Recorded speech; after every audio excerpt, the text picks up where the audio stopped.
باسم مجلس المرأة في حزب سوريا المستقبل في حلب نعزي أنفسنا وشعبنا وذوي الضحايا الذين قضوا تحت الأنقاض نتيجة الزلزال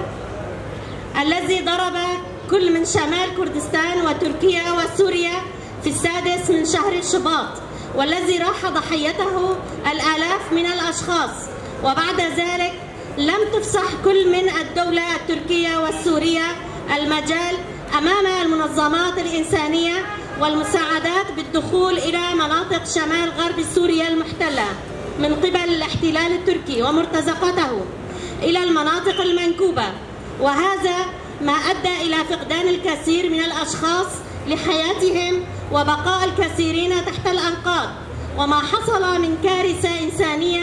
نتيجة الزلزال المدمر والتسبب في كارثة أزالت مدننا بشكل كامل. وقد تجاوز عدد الضحايا عشرات الآلاف، وكان العدد الأكبر من الضحايا هم من السوريين سواء في تركيا أو في شمال غرب سوريا، ولا يزال عدد كبير منهم تحت الأنقاض لم يتم إخراجهم والتعرف على هويتهم، وكان هناك عدد منهم على قيد الحياة يستغيثون لإنقاذهم من الموت المحتوم،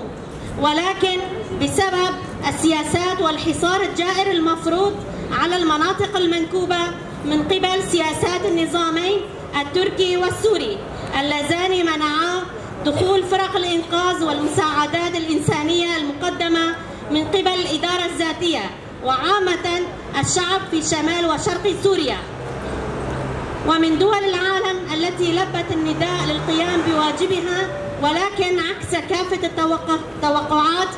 قامت تلك الجهات بفرض شروط وإعاقة العمل الإنساني، كما وقامت بنهب وسلب المساعدات المقدمة للمناطق المنكوبة رغم كل المحاولات من قبل الإدارة الذاتية لإدخال هذه المساعدات ولإخراج الضحايا وإنقاذ الأرواح التي كانت تستغيث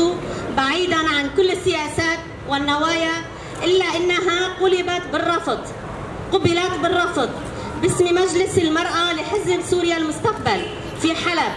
نعلن تضامننا مع جميع أهالينا ونسائنا المهجرين من عفرين وحلب، وندين كافة السياسات التعسفية من قبل دولة الاحتلال التركي والنظام السوري من فرض حصار وإتباع سياسة التجويع، كما ندين سياسة التمييز القومي والعرقي والطائفي التي تتبعها دولة الاحتلال التركي ومرتزقته في المناطق المحتلة بحق جميع شعوب المنطقة. وعلى هذا الأساس نوجه نداءنا ورسالتنا الإنسانية والسياسية إلى جميع منظمات المجتمع الدولي وحقوق الإنسان وإلى جميع الدول الضامنة لحل الأزمة السورية وإنهاء معاناة الشعب السوري وفك الحصار الجائر على المناطق المنكوبة وإدخال المساعدات الإنسانية عبر فتح المعابر المغلقة أمامها.